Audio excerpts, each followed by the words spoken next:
فاسألوا أهل الذكر إن كنتم لا تعلمون.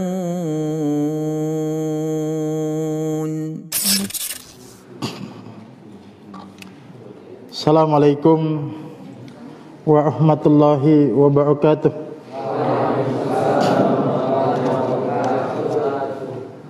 Innal hamdalillah nahmaduhu wa nasta'inuhu wa nastaghfiruh wa na'udzu billahi min syururi anfusina wa min sayyiati a'malina. May yahdihillahu fala mudhillalah wa may yudlil fala hadiyalah. Asyhadu an la ilaha illallah wahdahu la syarikalah wa asyhadu anna Muhammadan abduhu wa rasuluhu la nabiyya ba'dah. Allahumma salli wa sallim ala nabiyyina Muhammadin wa ala alihi wa ashabihi wa man tabi'ahum bi ihsanin ila yaumiddin. Amma ba'du. Alhamdulillah, jamaah yang dimuliakan oleh Allah Subhanahu wa taala, kembali kita awali pengajian kita ini dengan ungkapan rasa syukur kita atas limpahan nikmat, limpahan karunia yang Allah Subhanahu wa taala limpahkan kepada kita, sehingga atas nikmat dan karunia-Nya jualah kita dapat melangkahkan kaki ke tempat ini. Mudah-mudahan setiap langkah kita dicatat oleh Allah Subhanahu wa taala sebagai sebuah kebaikan yang menjadi tambahan pahala kita di akhirat kelak. Kita juga memohon mudah-mudahan di balik tiap langkah kita itu diampuni dosa-dosa kita, serta langkah-langkah kita itu menjadi pemudah bagi kita untuk masuk ke dalam surganya Allah Subhanahu wa taala. Salawat dan salam semoga senantiasa dilimpah curahkan kepada Nabi kita Nabi Muhammad sallallahu alaihi wasallam, keluarga, sahabat dan pengikut-pengikut beliau yang tetap istiqamah, tetap teguh, dan semoga kita termasuk di antara pengikut-pengikut beliau, umat-umat beliau yang mendapatkan keteguhan itu. Walaupun kita sangat menyadari bahwa untuk istiqamah di zaman ini, di zaman yang penuh dengan berbagai macam fitnah, akhir zaman, tentu berpegang teguh di atas sunnah Nabi, di atas agama yang beliau bawa, ini bukanlah sesuatu yang mudah. Nabi sendiri menggambarkan berpegang teguh di atas sunnah beliau kala itu seperti menggenggam bara api yang sangat panas. Tapi sekali lagi tidak ada pilihan lain bagi kita kecuali tetap memegang teguh sunnah tersebut, menggenggam bara api tersebut. Sebab kalau seandainya kita lepas, justru kita akan binasa, justru api itu akan membakar kita semua, yakni api di neraka nanti. Nah, jamaah yang dimuliakan oleh Allah Subhanahu wa taala, kita melanjutkan pembahasan kita di dalam pembahasan tauhid. 2 pekan yang lalu kita membahas tentang tauhid al-uluhiyah. Kita sudah menjelaskan bahwa dalam tauhid uluhiyah itu ada 3 hal atau ada 3 poin penting yang mesti kita perhatikan. Yang pertama adalah aspek atau poin tentang tasyi'. Apa tasyi' itu? Kewenangan di dalam menentukan syariat. Kita sudah membahas bagaimana kewenangan tasyi', kewenangan menetapkan syariat itu hanya ada dalam kewenangan Allah Subhanahu wa taala. Mensyariatkan hukum halal dan haram, itu hanya merupakan ketetapan dan kewenangan Allah Subhanahu wa taala.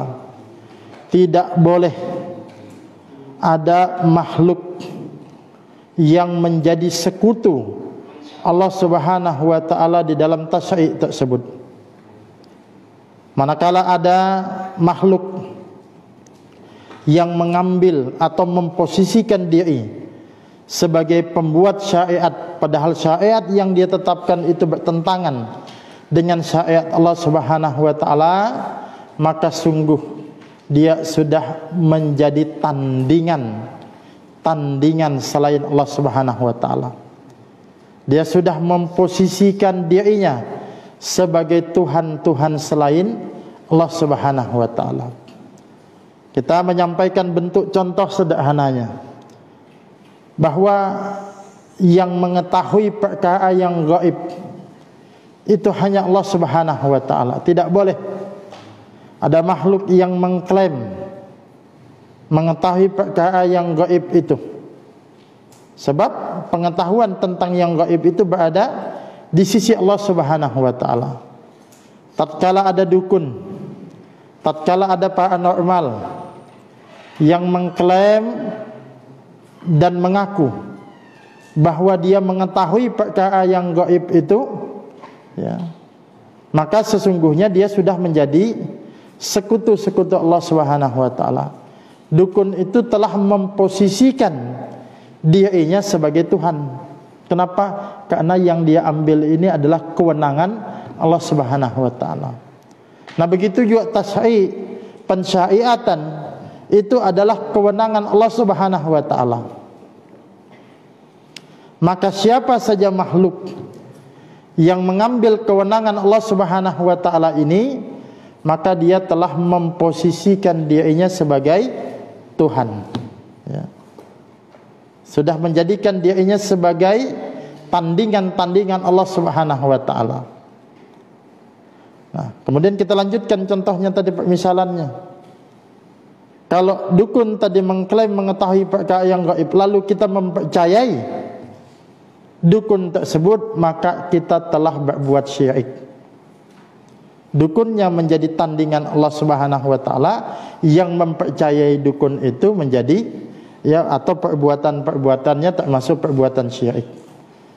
Begitu juga kalau ada yang mengambil kewenangan pensyariatan selain Allah Subhanahu wa taala, maka dia sudah menjadi tandingan selain Allah Subhanahu wa taala. Dia telah memposisikan dirinya sebagai Tuhan. Dan siapa saja yang mempercayai, meyakini ketetapan syariat yang mereka buat, padahal ketetapan itu berselisih dengan jelas, dengan tegas, dengan nyata dengan syariat yang telah dibuat oleh Allah Subhanahu wa taala, maka sungguh yang meyakini itu telah menyekutukan Allah Subhanahu wa taala, telah berbuat syirik. Nah, itu jamaah yang dimuliakan oleh Allah Subhanahu wa taala. Nah, itu poin yang pertama dalam tauhid al-uluhiyah, yakni keyakinan kita bahwa kewenangan tasyi', pensyariatan itu ada di tangan Allah Subhanahu wa taala. Bagian tauhid yang kedua adalah bagian tauhid uluhiyah yang kedua adalah dalam hal ubudiyah, dalam hal peribadatan.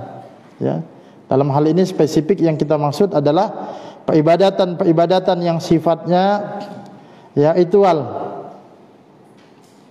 Peribadatan itu hanya boleh kita tujukan untuk Allah Subhanahu wa taala. Ini yang akan kita bahas ya seputar tentang definisi ibadah.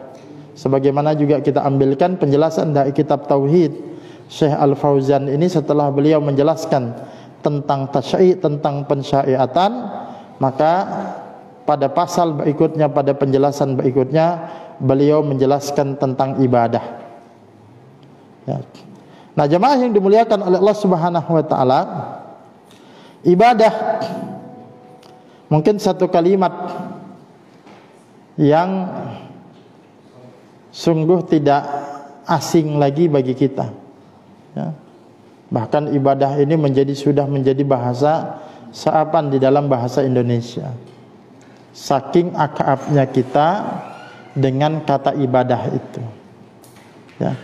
Akan tetapi karena ini sudah menjadi bahasa kita, terkadang kita pun sulit untuk mendefinisikan ibadah itu. Kalau kemudian ditanya apa itu ibadah, ya paling kita menjelaskan ibadah ya ibadah, gitu ya. Tidak sedikit yang kemudian mempersempit makna ibadah itu, ya, menjadi tadi saya katakan, kadang mempersempit ibadah itu hanya urusan ritual saja, ya. Ibadah itu hanya menjadi urusan ritual saja. Ketika ditanya apa itu ibadah, maka tidak sedikit umat Islam yang memahami, ya, bahwa ibadah itu ya salat, ibadah itu zakat, ibadah itu haji atau semisalnya, ya. Makanya kalau sudah salat itu kita berusaha mencari dalilnya. Kalau sudah salat kita harus menjamin kepastian dan keasliannya. Tidak salah, memang begitulah seharusnya. Tapi kita sering lupa persoalan-persoalan lain itu juga bagian daripada ibadah. Misal apa? Dalam memilih pemimpin itu ibadah, maka kita harus juga tepat dijamin keasliannya, ya, dijamin kemurniannya. Dan juga memilih pemimpin berarti harus berdasarkan panduan dalil, panduan wahyu. Nah, ini yang kemudian sering lupa. Dalam berdagang, dagang itu juga ibadah, maka kita jamin juga kesesuaian perdagangan kita ini dengan hukum-hukum, dengan syariat yang Allah Subhanahu wa taala telah tetapkan. Nah, oleh sebab itu jamaah yang dimuliakan oleh Allah Subhanahu wa taala, kembali perlu kita memahami, walaupun mungkin di dalam kajian-kajian yang lain kita sudah membahas tentang makna ibadah ini, ya. Penting bagi kita untuk kemudian sedikit mengulas lagi terlebih di dalam kitab Tauhid Syekh Fauzan yang kita baca ini, memang dijelaskan tentang makna ibadah. Nah, di sini beliau menjelaskan bahwa dari dua sisi. Yang pertama, makna ibadah secara bahasa, arti makna asalnya, ya. Makna asal daripada ibadah itu adalah at-tadallul wal khulu', merendahkan diri, menghinakan diri, dan tunduk. Itulah ibadah. Maka hakikat ibadah jamaah yang dimuliakan oleh Allah Subhanahu wa taala, hakikat ibadah itu adalah kita merendahkan diri kita, menghinakan diri kita di hadapan Allah Subhanahu wa taala. Maka oleh sebab itu tidak boleh kita sebagai manusia ini menghinakan diri kita kepada sesama makhluk. Makanya kita jangan sampai salah, ya, di dalam menempatkan, bedakan rendah diri dengan rendah hati. Kalau kepada Allah Subhanahu wa taala kita diperintahkan untuk rendah diri, merasa hina, merasa tidak bernilai di hadapan Allah Subhanahu wa taala, itu ibadah, rendah diri. Tapi kepada sesama makhluk, kepada sama manusia, kita diperintahkan untuk rendah hati, artinya tawadhu, tidak sombong. Ya, itu kalau sesama manusia. Sebab apa? Merendahkan diri itu hanya boleh kita sahkan untuk Allah Subhanahu wa taala. Makanya di antara bentuk-bentuk merendahkan diri itu misalnya apa? Kita sujud gitu ya. Untuk sujud itu kan merendahkan diri kita, menghinakan diri kita. Maka hanya boleh kita sujud dan menghinakan diri kita kepada Allah Subhanahu wa taala.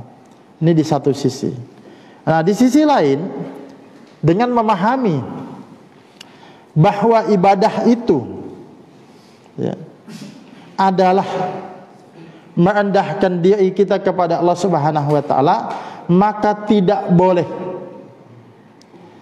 kita beribadah tapi di sisi lain hati kita itu penuh dengan kesombongan dan penuh dengan kecongkakan, ya.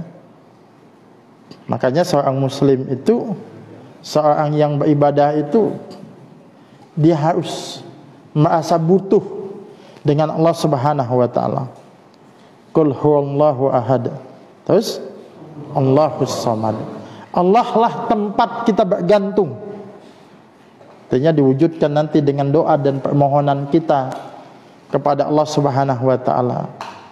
Maka saya pernah mengatakan bahwa doa itu sebenarnya ingin membuktikan kepada Allah Subhanahu wa taala bahwa kita ini sangat tergantung, sangat butuh sama Allah Subhanahu wa taala.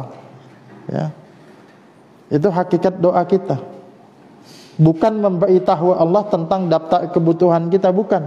Sebab Allah Maha tahu, tapi ingin menunjukkan bahwa kita ini memang butuh sama Allah Subhanahu wa taala. Ya, kita ini sangat bergantung kepada Allah Subhanahu wa taala.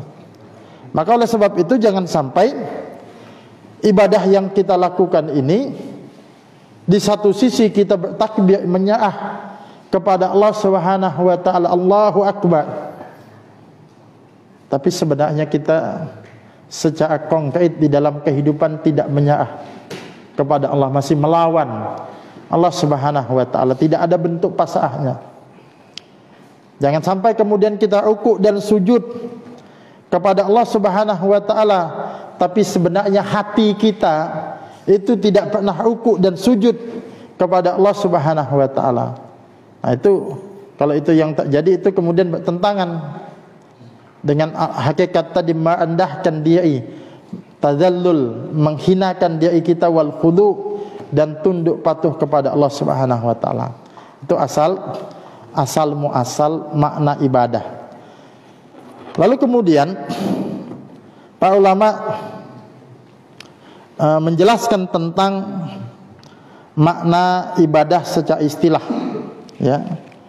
Banyak ya di sini dikatakan ulama banyak mendefinisikan tentang makna ibadah itu. Kadang-kadang dengan kalimat-kalimat yang kemudian berbeda-beda, dengan ungkapan yang berbeda-beda, tapi maknanya adalah satu. Nah, di sini penulis ya, Syekh Fauzan menjelaskan ada 3 makna yang beliau jelaskan. Yang pertama adalah makna yang simple, ibadah itu adalah taat kepada Allah. Al-ibadatu hiya ta'atullah. Ibadah itu adalah ketaatan kepada Allah Subhanahu wa taala. Ya, dengan melaksanakan perintahnya melalui lisan para rasulnya. Ibadah itu apa sih? Ibadah itu semua ketaatan yang kita kerjakan. Ya, dari mana kita mengetahui itu diperintahkan Allah Subhanahu wa taala melalui lisan para rasulnya? Artinya melalui wahyu yang disampaikan Allah Subhanahu wa taala kepada rasulnya. Dalam konteks kita umat Islam, umatnya Nabi Muhammad adalah wahyu yang disampaikan Nabi Muhammad, yang disampaikan Allah Subhanahu wa taala kepada Nabi Muhammad. Semua ketaatan kita, ya. Menuntut ilmu ini ibadah. Ya. Kita mencari nafkah yang halal adalah ibadah. Kenapa? Karena itu adalah ketaatan kita kepada Allah Subhanahu wa taala. Itulah perintah Allah Subhanahu wa taala yang kita taati. Ya. Kita berbakti kepada orang tua kita, itu adalah ibadah. Kenapa? Itu ketaatan kepada Allah Subhanahu wa taala. Kita mengeluarkan infak, sedekah, kemudian kita berdakwah, kita berjihad, kita berjuang membela agama kita, ini semua adalah ibadah. Kenapa? Karena itu adalah ketaatan kepada Allah Subhanahu wa taala. Itu definisi yang simpel. Kemudian yang kedua disebutkan di sini, ibadah adalah merendahkan diri kepada Allah, yaitu tingkatan tunduk yang paling tinggi disertai dengan rasa mahabbah yang paling tinggi. Nah, di sini disebutkan bahwa ibadah itu adalah tadi merendahkan diri kepada Allah Subhanahu wa taala dengan khudu, tunduk dengan kualitas yang paling tinggi dan juga mahabbah, rasa kecintaan kepada Allah Subhanahu wa taala. Nah, jadi kalau di sini sudah kemudian agak ditambah definisinya, penjelasannya bahwa ini adalah ketaatan ya yang disertai dengan rasa cinta kita kepada Allah Subhanahu wa taala. Sebab nanti ada orang-orang yang taat, sepertinya taat, tapi sebenarnya tidak tunduk hatinya. Ya. Kalau kita melihat di dalam surah An-Nisa ayat 65 itu silahkan dilihat nanti. Itu ketundukan kepada syariat yang dibawa kepada Nabi ini kan, ya, mereka itu mentaatinya, ya, tidak ada rasa keberatan di dalam hatinya, dan mereka menerima dengan sepenuhnya. Nah, itu. Nanti ada orang-orang yang kemudian melakukan seolah-olah melakukan ketaatan-ketaatan, tapi sebenarnya tidak disertai dengan ketundukan hati. Nah, ini yang mesti kemudian kita ingat. Ya, ini yang mesti kita ingat. Jangan sampai nanti ibadah-ibadah yang kita lakukan ini ternyata itu cuma gerakan-gerakannya saja, bentuk-bentuk fisiknya saja taat, tapi tidak disertai dengan ketundukan dan rasa mahabbah kepada Allah Subhanahu wa taala. Contoh salat.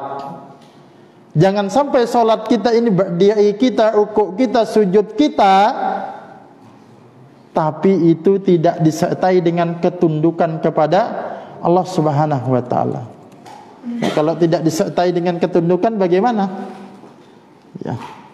Nah, itu nanti seperti salat yang digambarkan Allah Subhanahu wa taala, ya, tentang salatnya orang-orang munafik. Kita mungkin mengingat, nah ini terus diulang-ulang, ya, di dalam surah Al-Ma'un, ya. Surah Al-Ma'un itu kan menjelaskan tentang bagaimana kondisi salatnya orang-orang munafik. Fawailul lil musallin, fawail, celaka. Wail itu kecelakaan. Celaka itu artinya binasa. Bisa juga kecelakaan wail di situ dia akan menempati satu neraka yang disebut dengan neraka wail. Intinya masuk neraka lah gitu ya. Siapa yang masuk neraka itu? Lil musallin, orang-orang yang melaksanakan sholat. Nah, kan kalau sholatnya berarti taat dia.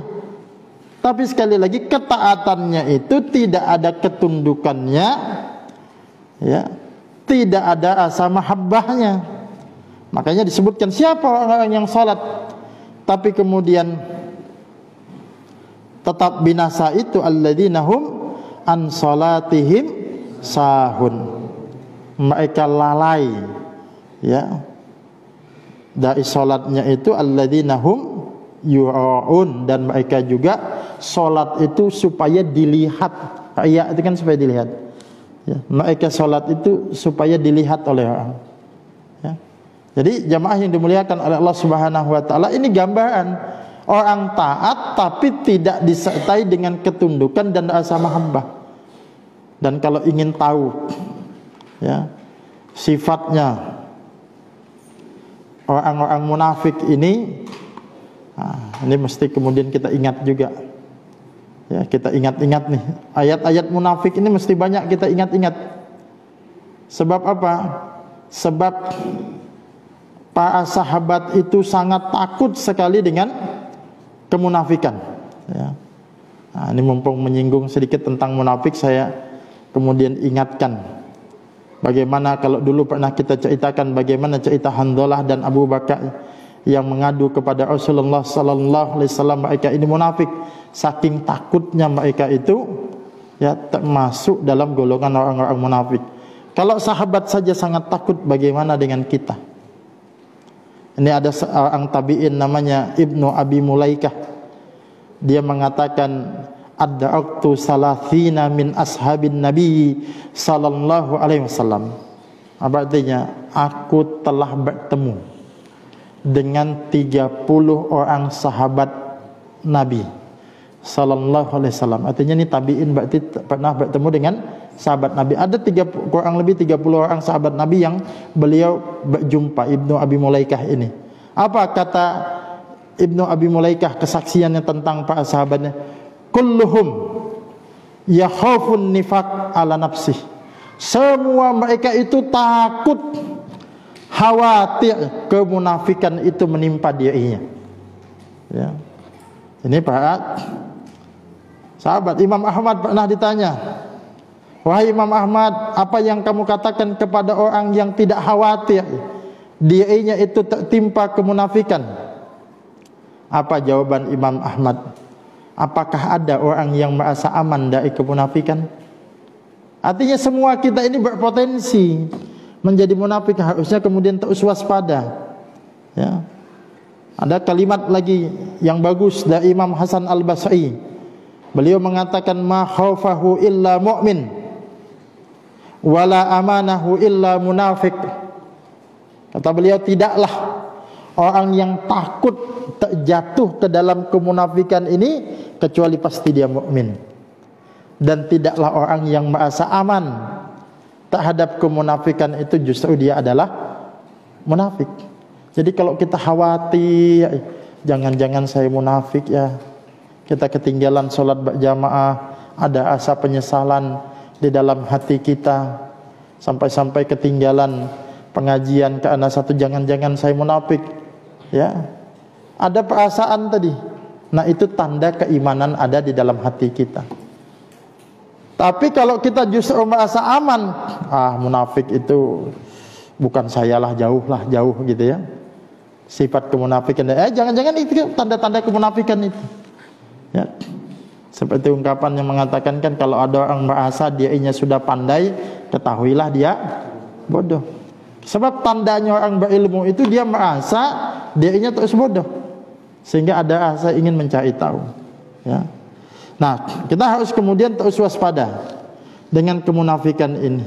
Tadi kemunafikan tadi kalau saya hubungkan dengan penjelasan kita, taat tapi tidak disertai dengan ketundukan dan tidak ada rasa kecintaannya kepada Allah Subhanahu wa taala.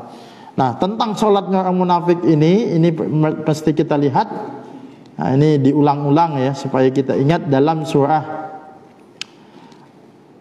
An-Nisa ayat 142.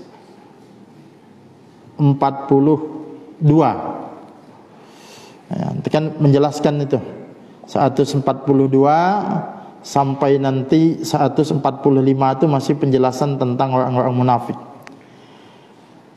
Innal munafiqina yukhadi'una Allaha wa huwa khadi'uhum. Sesungguhnya orang-orang munafik itu menipu Allah dan Allah akan membalas tipuan mereka. Maksudnya hendak menipu Allah gimana? Yang mereka kan ngaku orang beriman padahal bukan. Saya ingin saya gambarkan orang munafik itu sebenarnya orang kafir, tapi menyamar jadi orang Islam. Tapi Allah bongkar, ya, kepalsuan, kebohongan, kedustaan iman mereka. Nah, bagaimana cara membongkarnya? Memang di dalam Al-Quran tidak disebut sifat-sifat, tidak disebut nama-nama orang munafik sepanjang masa, tidak disebut di situ, ya. Tapi disebutkan sifat-sifat orang munafik. Jadi zamannya boleh berganti, tapi kita bisa mengenal sifat-sifatnya. Nah, di antara sifatnya, wa idza qamu ilas salati qamu kusala. Apabila mereka berdiri untuk mengerjakan salat, mereka mendirikannya dengan malas. Yura'unan nasa, dan mereka itu bermaksud ria kepada manusia.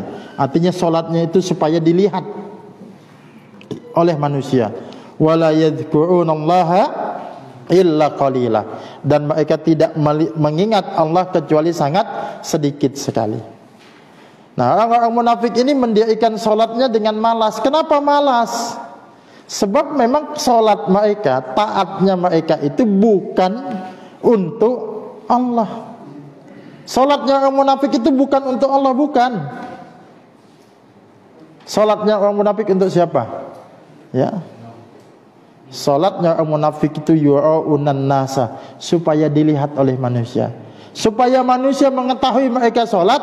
Kalau mereka mengetahui salat, berarti dia dianggap sebagai muslim. Nah, sebab saya katakan tadi, orang munafik itu kan orang kafir yang menyamar jadi orang Islam. Kalau mereka tidak salat, ketahuan nanti bukan Islam, karena tidak ada orang Islam di zaman Nabi yang tidak salat. Semua mereka pasti salat. Sampai-sampai yang palsu keislamannya, yakni orang-orang munafik pun salat. Makanya betul lah, ya, perkataan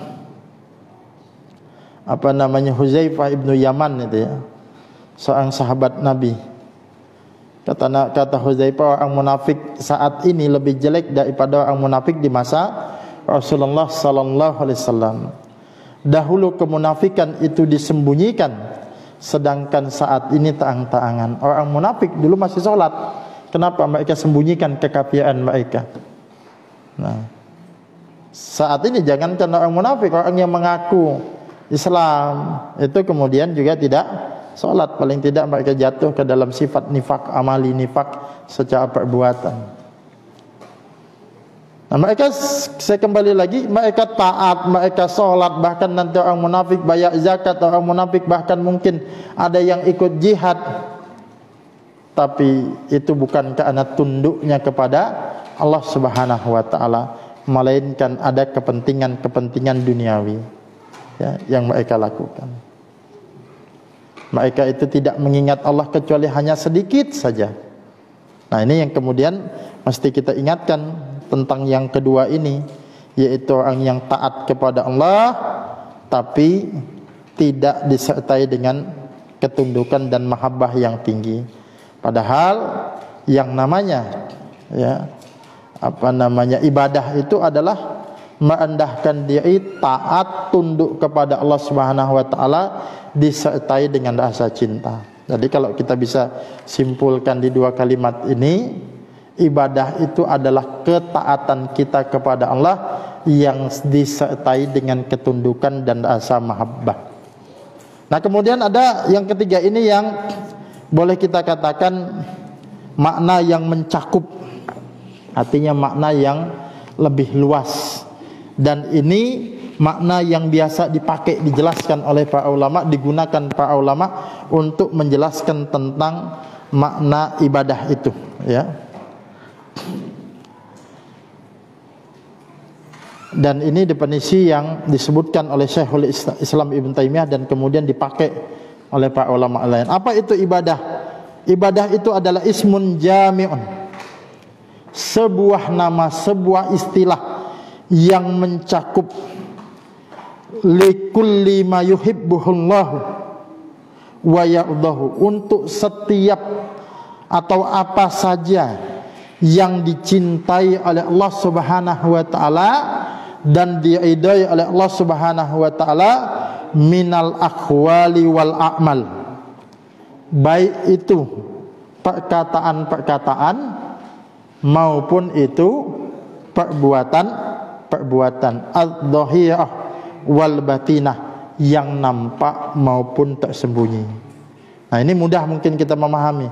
Jadi ibadah itu apa sih? Ibadah itu pokoknya segala sesuatu. Ketentuannya yang mesti kita ingat adalah dia dicintai dan diridhoi oleh Allah Subhanahu wa taala. Kuncinya itu saja, dicintai dan diridai Allah Subhanahu wa taala. Kalau satu perkara yang kita lakukan itu dicintai, itu diridai oleh Allah Subhanahu wa taala, maka itu adalah ibadah. Minal aqwali wal a'mal, baik itu ucapan-ucapan. Nah, maka perhatikan, tidaklah keluar dari ucapan-ucapan kita ini kecuali ucapan itu dicintai dan diridai oleh Allah Subhanahu wa taala. Jangan salah bahwa ucapan ini ya menjadi sebab kita untuk masuk ke dalam surga, tapi tidak sedikit juga ucapan-ucapan itu yang menjadi sebab orang itu dicampakkan ke dalam api neraka. Lisan.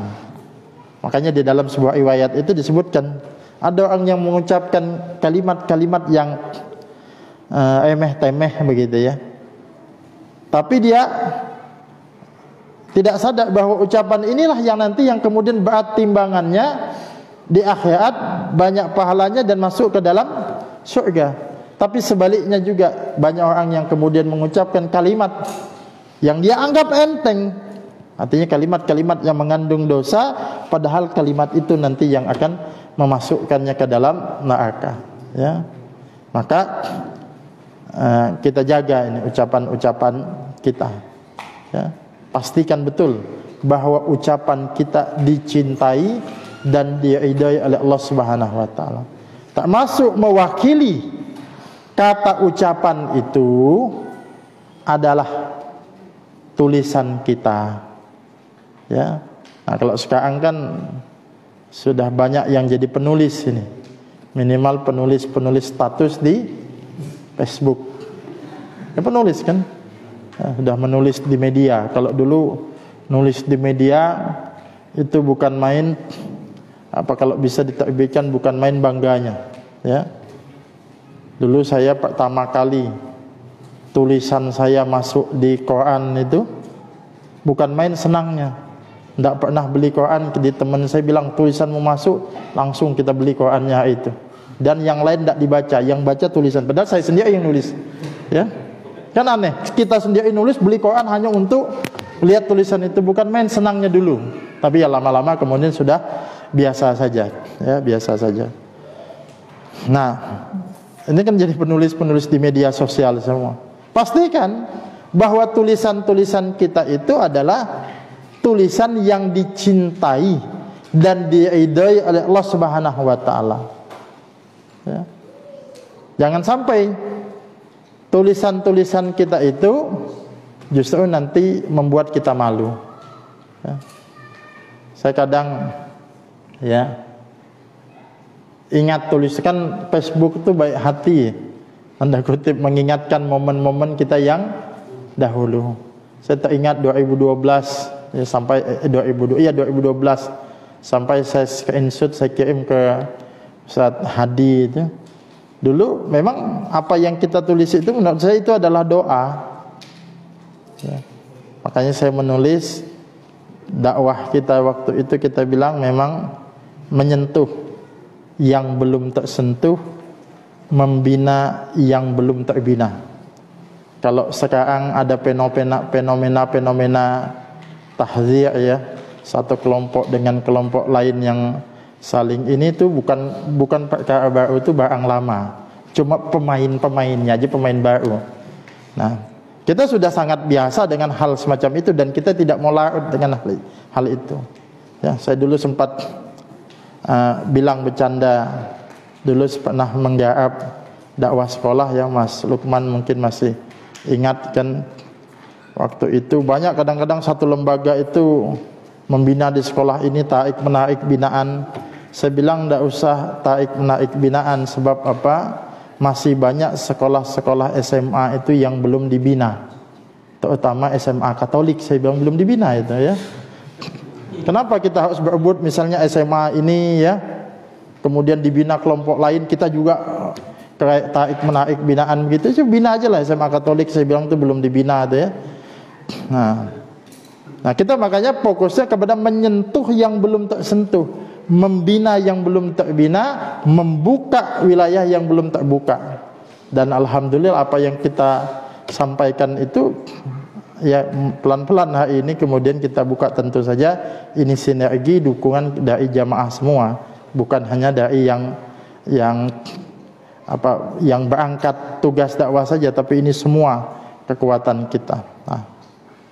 Nah, nanti jamaah yang dimuliakan oleh Allah Subhanahu wa taala, apa yang kita tulis nanti itu bukan lagi diingatkan seperti Facebook. Di akhirat nanti screenshotnya itu ada semua. Nah, maka pastikan ditulis hari ini yang dicintai dan diridai oleh Allah Subhanahu wa taala. Bagaimana kalau telanjur? Ada perbuatan-perbuatan, ada perkataan-perkataan yang itu mungkin tidak dicintai dan tidak diridai oleh Allah Subhanahu wa taala, cepat hapus. Gimana hapusnya? Hapusnya dengan taubat, dengan istighfar. Nah, semoga nanti betul-betul nanti filenya itu ya tidak ditampilkan. Ada filenya tapi tidak ditampilkan. Nanti dalam sebuah hadis itu ada orang yang ya disebutkan ini pelaku-pelaku maksiat tapi sudah bertaubat. Dia ada yang disebut dengan najwa ya, bisikan Allah Subhanahu wa taala. Dia dipanggil mendekat kepada arasnya Allah Subhanahu wa taala, lalu dia dibisiki, apakah dulu kamu pernah melakukan ini dan ini? Lalu kemudian orang itu mengatakan, ya Allah, tapi aku sudah bertaubat, maka dosamu semua diampuni. Tidak dipublis, jadi tidak malu kita. Nah, ini jamaah yang dimuliakan oleh Allah Subhanahu wa taala. Jadi ibadah itu baik dia perkataan maupun perbuatan, nampak maupun tak sembunyi ya. Yang nampak itu apa ya? Menuntut ilmu, berdakwah, sholat, zakat, puasa, haji, itu ibadah-ibadah yang memang tampak. Tapi ada yang tak sembunyi, seperti apa? Sikap qanaah, sikap juhud, sikap tawakal, khauf, mahabbah. Nah, ibadah-ibadah hati ini, ibadah-ibadah qalbiyah. Maka ini semua adalah bentuk-bentuk ibadah. Maka kita jangan membatasi ibadah itu hanya di musola-musola saja. Ibadah itu bukan cuma di masjid-masjid saja, tapi ibadah itu ada di semua sisi kehidupan kita. Yang berdagang, jadikan dagangnya itu ibadah ya. Sebab nanti ada pedagang-pedagang yang dipuji oleh Allah Subhanahu wa taala, yakni pedagang-pedagang yang mencari keberkahan, yang mencari keridaan Allah Subhanahu wa taala. Tapi ada juga pedagang-pedagang yang disebut oleh hadis itu, oleh Rasulullah itu sebagai pedagang-pedagang tukang maksiat. Kata Nabi, pedagang itu tukang maksiat. Lalu para sahabat bertanya, ya Rasulullah, bagaimana mungkin pedagang disebut tukang maksiat, padahal bukankah jual beli itu sudah dihalalkan Allah Subhanahu wa taala? Nabi kemudian menjelaskan kalimatnya bahwa pedagang yang tukang maksiat itu adalah pedagang yang melariskan dagangannya dengan sumpah palsu dan perkataan dusta. Nah, jadikan perdagangan itu jadi sarana ibadah kita. Pemimpin itu ada pemimpin-pemimpin yang nanti diseret masuk ke dalam neraka. Tapi ada juga pemimpin yang disebut dengan imamul adil, pemimpin yang adil, yang disebutkan dalam hadis 7 golongan yang akan mendapatkan naungan pada hari kiamat nanti, yang tidak ada naungan kecuali naungan Allah Subhanahu wa taala. Yang pertama dari 7 itu, yang pertama disebut adalah imamul adil, pemimpin yang adil. Nah, jadi itu ya. Jadi kita jadikan ibadah yang jadi pejabat, yang jadi pemimpin, mendapatkan amanah, jadikan kepemimpinannya, jadikan jabatannya itu sebagai ibadah ya.